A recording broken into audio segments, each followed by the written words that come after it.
Good morning, नमस्ते, सत श्री अकाल, सभी को राम राम। थोड़ी देसी भाषा में आज आपको समझाए जाएंगे।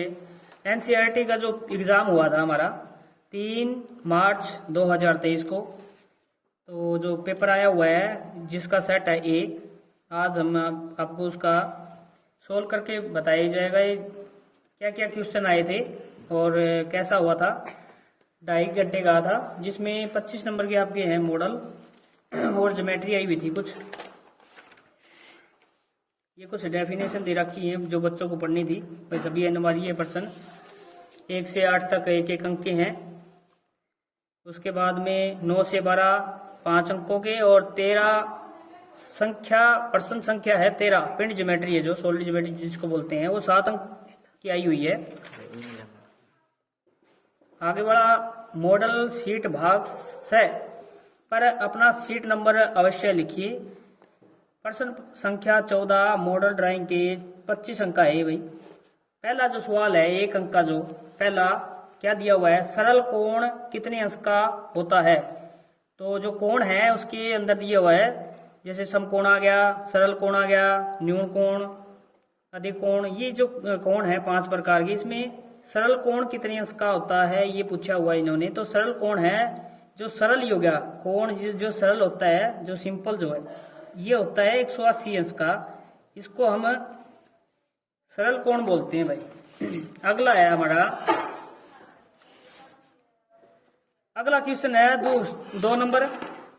3/5 समकोण बराबर होता है। 3/5 समकोण का मतलब हो गया 90 डिग्री। इसको डिवाइड करना है तो 5 एकम 5 और ये हो गया 18, 5 90 और 18 को 13 से गुणा कर देते हैं तो ये आ गया 18 3 54 डिग्री का कोण आ गया आपका। आगे दिया हुआ है व्यास वृत्त को 2 बराबर भागों में बांटता है, प्रत्येक भाग कहलाएगा। जैसे एक वृत्त दिया है और ये केंद्र से होकर निकलेगा जो जिसको हम व्यास बोला, तो आधा जो भाग है वो आपका अर्धवृत्त कहलाएगा भाई। क्या कहलाएगा? अर्धवृत्त कहलाएगा। चौथा क्वेश्चन आपका, समबाहु त्रिभुज का प्रत्येक कोण कितने अंश का होता है। तो त्रिभुज में ये भुजाओं के आधार पर त्रिभुज दी हुई है, समबाहु त्रिभुज। इसको समत्रिबाहु त्रिभुज भी बोल देते हैं, समत्रिबाहु त्रिभुज भी बोल देते हैं। तो समत्रिबाहु और समबाहु दोनों में क्या होती है, भुजाएं। तीनों भुजाएं जिसकी समान हो, तीनों भुजाएं जिस त्रिभुज की समान होगी उसके प्रत्येक कोण भी समान होंगे।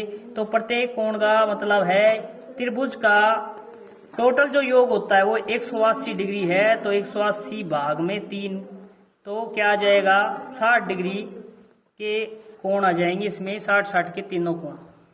आगे बड़ा प्रश्न दिया है तल। तल शब्द का प्रयोग होता है। तल का मतलब है धरती, धरातल। तल क्या होता है, धरातल हो गया, तो यहां पर धरातल आएगा। आगे का सवाल हमारा छठा, एक नियमित पंचभुज का प्रत्येक बाह्य कोण, यानी बाहर का कोण पूछ रहा है। बाह्य का मतलब होता है बाहर का कोण, और पंचभुज का यानी पंचभुज जो आकृति है उसका बाहर का जो कोण है वो पूछ रखे है इसने। तो ये होता है हमारा फार्मूला 360 बटे पंचभुज है तो 5 भुजाओं की जो संख्या है उसको भाग दे देंगे तो जितने इस कटेगा ये 5 7 35 और 5 दूनी 10, तो 72 डिग्री का कोण आ जाएगा भाई। बार का जो है वो 72 इस ऑप्शन में है तो ये 72 का आ जाएगा इसमें। आगे वाला दिया हुआ है समद्विबाहु त्रिभुज का शीर्ष कोण 50 अंश का हो तो आधार कोण होंगे। समद्विबाहु त्रिभुज है जिस त्रिभुज की 2 भुजा समान है, जिस त्रिभुज की 2 भुजा समान हुआ है वह हुआ है अपनी समद्विबाहु त्रिभुज। और तीनों भुजाएं जिसकी समान थी वो पीछे वाले में आया था प्रश्न, उसमें थी तीनों भुजाएं समान थी तो वो समबाहु त्रिभुज थी। और समद्विबाहु में 2 भुजाएं समान हुआ है तो इसमें क्या दिया हुआ है, एक कोण 50 अंश का है। कितने का है, 50 अंश का। तो 50 अंश का है तो टोटल होते हमारे पास त्रिभुज में 180 डिग्री। इसमें से 50 माइनस कर देंगे। माइनस करने घटाने के बाद में क्या बचेगा, 130 बच गया। 130 का